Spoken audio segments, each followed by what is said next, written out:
নমস্কার, খবর শুনছেন কলকাতা সংবাদ ইউটিউব চ্যানেল থেকে। রাজ্য ও দেশের প্রতিটি গুরুত্বপূর্ণ খবরগুলো এখন আপনার স্ক্রিনে। দেখে নিন আজকের হেডলাইন। দুর্গাপুরে প্রধানমন্ত্রীর সভায় মঞ্চে থাকবেন দিলীপ, কি বললেন এই বিজেপি নেতা? আরো জল ছাড়ল ডিভিসি, বাঁকুড়ায় মাটির বাড়ি চাপা পড়ে মৃত্যু, বন্যার আশঙ্কা একাধিক জেলায়। বীরভূমে স্কুলে ভয়ঙ্কর ঘটনা, শিক্ষক ও দুজন মিলে 12 জন ছাত্রীকে চরম। 21শে জুলাই মুখোমুখি মমতার শুভেন্দু, ধর্মতলায় শহীদ সমাবেশে বিধিনিষেধ আরোপের ভাবনা হাইকোর্টের। নিকো পার্কের ওয়াটার রাইডে তরুণীর রহস্য মৃত্যু, ময়নাতদন্ত রিপোর্টে প্রকাশ্যে ভয়াবহ মৃত্যুর কারণ। আবাস যোজনার টাকা দিচ্ছে না কেন্দ্র, ফের মোদী সরকারকে নিশানা মমতার। বেঙ্গালুরুতে পদপিষ্ট হয়ে 11 জনের মৃত্যুর ঘটনায় বিরাট দেরি কাঠগড়ায় তুলল কর্ণাটক সরকার। দুর্গাপুরে 5,400 কোটি টাকার সরকারি প্রকল্পের উদ্বোধন, শুক্রে কি কি কর্মসূচি মোদির? বাঁকুড়ায় উদ্ধার সিপিএম নেতার ঝুলন্ত দেহ, চাঞ্চল্য এলাকায়। প্রতিদিন সঠিক খবর নিয়মিত শোনার জন্য সাবস্ক্রাইব করুন কলকাতা সংবাদ চ্যানেলটিকে। আসছে বিস্তারিত খবরে। কিছুদিন আগেই এসেছিলেন আলিপুর দুয়ারে। 26-এর নির্বাচনের আগে দলের নেতা কর্মীদের উদ্দেশ্যে একজোট হয়ে লড়াইয়ের ডাকও দিয়েছিলেন। এবার ফের আসছেন। রাত পোহালেই দুর্গাপুরে বিরাট জনসভা। কয়েকদিন আগেই সেখানে পৌঁছে গিয়েছেন বিজেপির সব হেভিওয়েটরা। পৌঁছে গিয়েছেন বঙ্গ বিজেপির রাজ্য সভাপতি শ্রমিক ভট্টাচার্য। কিন্তু দিলীপ ঘোষ কি যাবেন? সকাল থেকে অনিশ্চয়তার মেঘ। যাবেন কি যাবেন না তা নিয়ে ঠিক করে কিছুই জানা যায়নি, এমনটাই খবর ছিল ঘনিষ্ঠ মহল সূত্রে।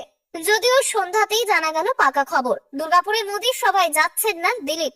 মেদিনীপুর জোনে সভা হলে যাব জানালেন দিলীপ। পার্টিকে বিড়ম্বনায় ফেলতে চায় না, ঘনিষ্ঠ মহলে বললেন দিলীপ। প্রসঙ্গত, শেষ লোকসভা নির্বাচনে এই দুর্গাপুর থেকে দিলীপ ঘোষকে টিকিট দিয়েছিল বিজেপি। কীর্তি আজাদের সঙ্গে জোরালো টক্কর হলেও শেষ বেলায় নিরাশ হয়ে ফিরতে হয়েছিল দিলীপকে। যদিও চেনাগড় মেদিনীপুর থেকে সরিয়ে তাকে সেখানে দাঁড় করানো নিয়ে বিতর্ক কম হয়নি।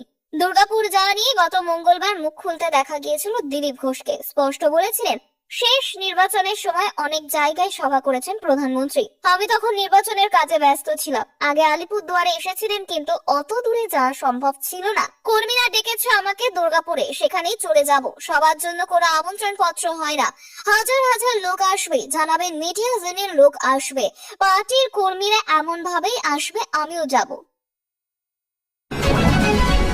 টানা বৃষ্টি ও দামোদর ভ্যালি কর্পোরেশনের জলাধার থেকে জল ছাড়ার ফলে বন্যার আশঙ্কা আরো বেড়েছে একাধিক জেলায়। বৃহস্পতিবার সকাল পর্যন্ত ডিভিসির মাইথন ও পাঞ্চের জলাধার থেকে ছাড়া হয়েছে প্রায় 57,000 কিউসেক জল। এর মধ্যে পাঞ্চের থেকে 38,000 ও মাইথন থেকে 18,000 কিউসেক জল ছাড়া হয়েছে। এর প্রভাবে পশ্চিম বর্ধমান, পূর্ব বর্ধমান, হুগলি ও হাওড়া দামোদর সংলগ্ন অঞ্চলে নতুন করে প্লাবনের আশঙ্কা তৈরি হয়েছে। হুগলির খানাকুল, আরামবাগ, হাওড়ার আমতা, উদয়নারায়ণপুর নদীর জল উপচে পড়ে ঢুকে পড়ছে চাষের জমি ও বস্তিতে। বাঁকুড়ার বড়জোড়া ব্লকের হাট আশুরিয়া গ্রামে টানা বৃষ্টির ফলে ধসে পড়ে একের পর এক মাটির বাড়ি। মৃত্যু হয় 61 বছরের সাধন বাউরির। গুরুতর আহত স্ত্রী সারথী বাউরিকে ভর্তি করা হয়েছে বড়জোড়া সুপার স্পেশালিটি হাসপাতালে। ডাকাতিয়া খাল উপচে হরিপাল ব্লকের বিস্তীর্ণ আমন ধানের জমিতে জল ঢুকে পড়েছে।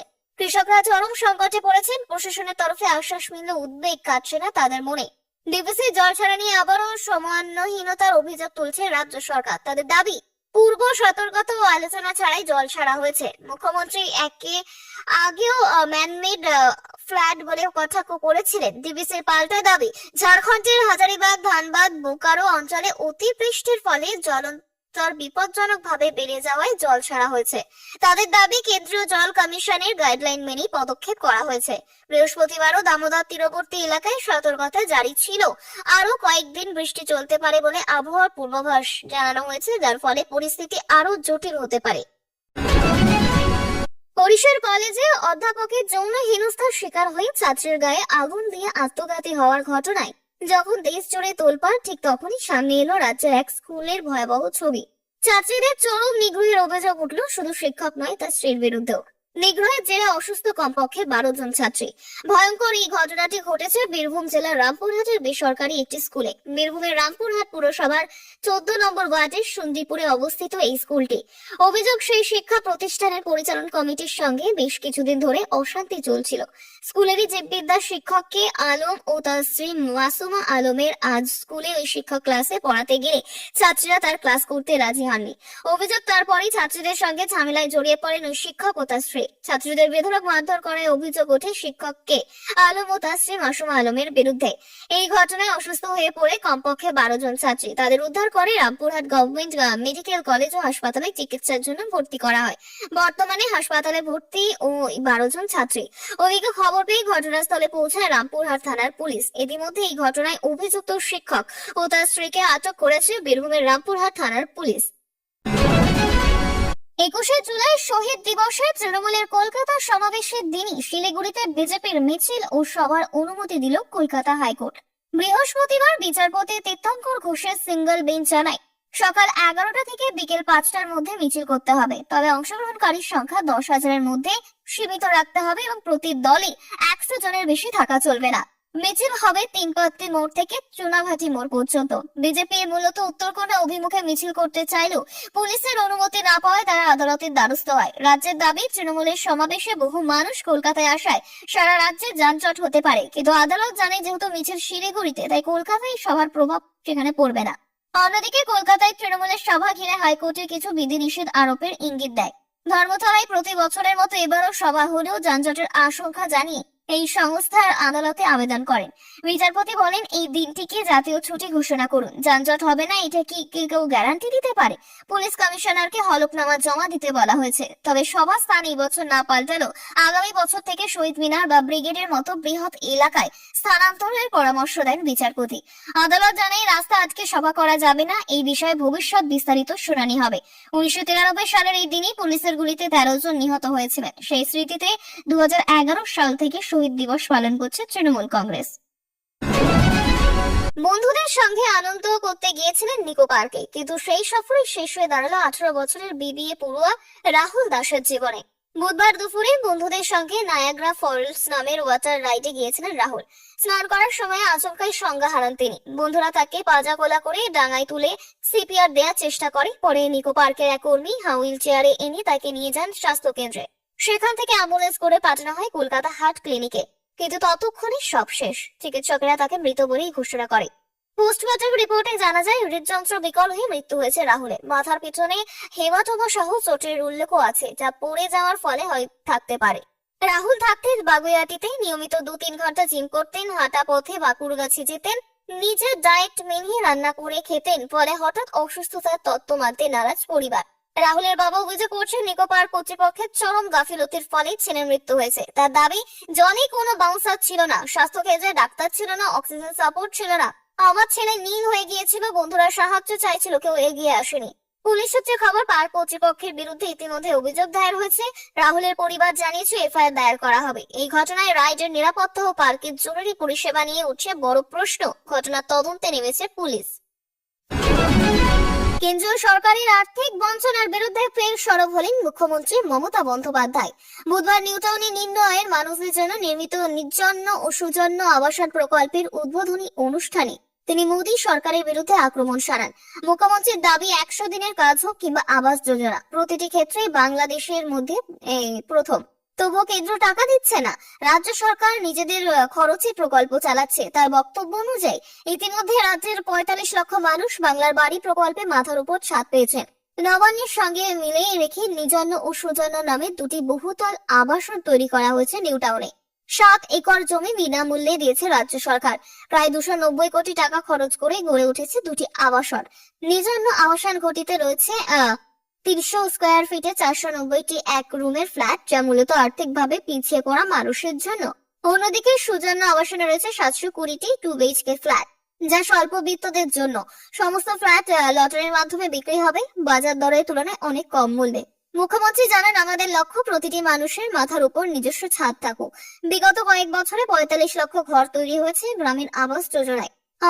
আমরা 5 বছর 1 নম্বরে ছিলাম, অথচ গত 4 বছর ধরে কেন্দ্রে 1 পয়সাও দেয়নি, সব বন্ধ করে দিয়েছে। তিনি আরো জানান, 12 লক্ষ ঘরের জন্য রাজ্য সরকারের কোষাগার থেকে টাকা দেওয়া হয়েছে। আরো 16 লক্ষ মানুষের নাম তালিকাভুক্ত। ডিসেম্বরের প্রথম কিস্তি এবং সে মে মাসে দ্বিতীয় কিস্তি দেওয়া হবে। ধাপে ধাপে বাকি অংশ দেওয়া হবে। এদিন মুখ্যমন্ত্রীর বক্তব্য ঘিরে রাজনৈতিক মহলে নতুন করে কেন্দ্র রাজ্য টানাপোড়েনের চর্চা এসেছে। আইপিএল 2025 জয়ের পর বেঙ্গালুরুতে আরসিবির বিজয় উৎসবে পদপিষ্ট হয়ে 11 জনের মৃত্যুর ঘটনায় উত্তাল কর্ণাটক। এবার সেই ঘটনায় কাঠগড়ায়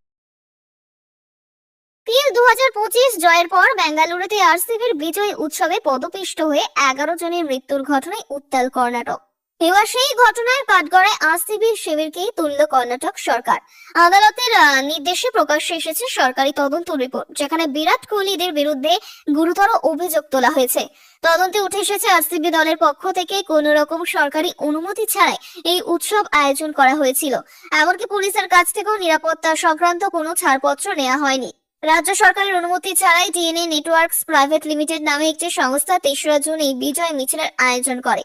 আরসিবি তরফে সোশ্যাল মিডিয়ায় একটি ভাইরাল পোস্টে জানানো হয়েছিল, সবাই বিজয় উৎসবে স্বাগত, বিনামূল্যে প্রবেশের সুযোগ থাকবে। মিছিল শুরু হবে বিধানসৌধ থেকে, শেষ হবে চিন্নাস্বামী স্টেডিয়ামে। এতেই হুড়োহুড়ি হয়ে পড়ে যায়, লক্ষাধিক সমর্থক জমায়েত হন স্টেডিয়ামের সামনে। তবে অনুষ্ঠানের আগে হঠাৎ জানানো হয় বিনামূল্যে প্রবেশ বন্ধ, পাস বাধ্যতামূলক।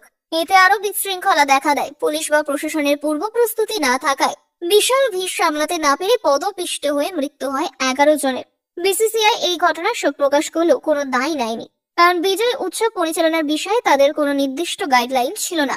তবে এমন ঘটনার পুনরাবৃত্তি রুখতে এবার আরো সতর্ক হচ্ছে ভারতীয় বোর্ড। বৃহস্পতিবার দুপুরে বাঁকড়ার বাসি গ্রামে ঝুলন্ত অবস্থায় উদ্ধার হলো সিপিএম নেতা ও প্রাক্তন পঞ্চায়েত সদস্য চতুর রায়ের দেহ। ঘটনাস্থল বাঁকুড়া সদর থানার অন্তর্গত। প্রাথমিক তদন্তে পুলিশের অনুমান চতুর আত্মঘাতী হয়েছেন। তার পরিবারের দাবি, দীর্ঘদিন ধরে আর্থিক অনটনে ভুগছিলেন তিনি, যার ফলে মানসিক অবসাদও বাড়ছিল। স্থানীয় সূত্রে খবর, দুপুরে বাড়ি ফিরে স্ত্রী চতুরের ঝুলন্ত দেহ দেখতে পান। তার চিৎকারে ছুটে আসেন প্রতিবেশীরা এবং সঙ্গে সঙ্গে পুলিশ খবর দেওয়া হয়। পুলিশ ঘটনাস্থলে এসে দেহটি ময়না তদন্তে পাঠায় বাঁকুড়ার সম্মিলনী মেডিকেল কলেজে। পুলিশ সুপার বৈভব তিওয়ারি জানান, একটি সুইসাইড নোট পাওয়া গিয়েছে, তদন্ত চলছে। চতুর রায় যে বেসরকারি দোক্তা কারখানায় কাজ করতে, বয়সজনিত কারণে চাকরি ছাড়ার পর সংসার শুরু হয় টানাপোড়েন। নিজে ওষুধ কেনা, স্ত্রীর ও 3 মেয়ের দায়িত্ব সামলাতে গিয়ে প্রায়শই প্রতিবেশীদের উপর নির্ভর করতেন। প্রতিবেশী ফণীভূষণ রায় জানান, ওষুধ আর শাকসবজি কেনার টাকাও থাকতো না। ভাইপো গুরুপদ রায় বলেন, কাকু মাসে 1000 টাকা পেনশন পেতেন। কাকিমা সুপারি কেটে সামান্য আয় করতেন। এই সামান্য টাকায় চলতো গোটা সংসার। 3 মেয়ের বিয়েও নিজেই দেন চতুর। তবে মেয়েরা দূরে থাকেও আর্থিক সাহায্য করার মতো অবস্থায় নেই। চতুরের শরীরেও বাসা বেঁধেছিল একাধিক রোগ। চতুর এই সময় সিপিএম এর হয়ে পরপর 2বার পঞ্চায়েত সদস্য নির্বাচিত হন এবং 10 বছর দায়িত্বে ছিলেন। বর্তমানে এই পঞ্চায়েত তৃণমূলের দখলে। পঞ্চায়েত প্রধান গুরুদাস মুখোপাধ্যায় বলেন, তিনি ভালো মানুষ ছিলেন, তবে সরকারি প্রকল্পে এত সাহায্য মেলে তারপরেও আর্থিক অনটনে আত্মহত্যা মানা যায় না। আজকের খবরের এখানেই শেষ করছি। চোখ রাখুন কলকাতার সংবাদে। আমরা ফিরে আসবো আরো গুরুত্বপূর্ণ আপডেট নিয়ে। ধন্যবাদ।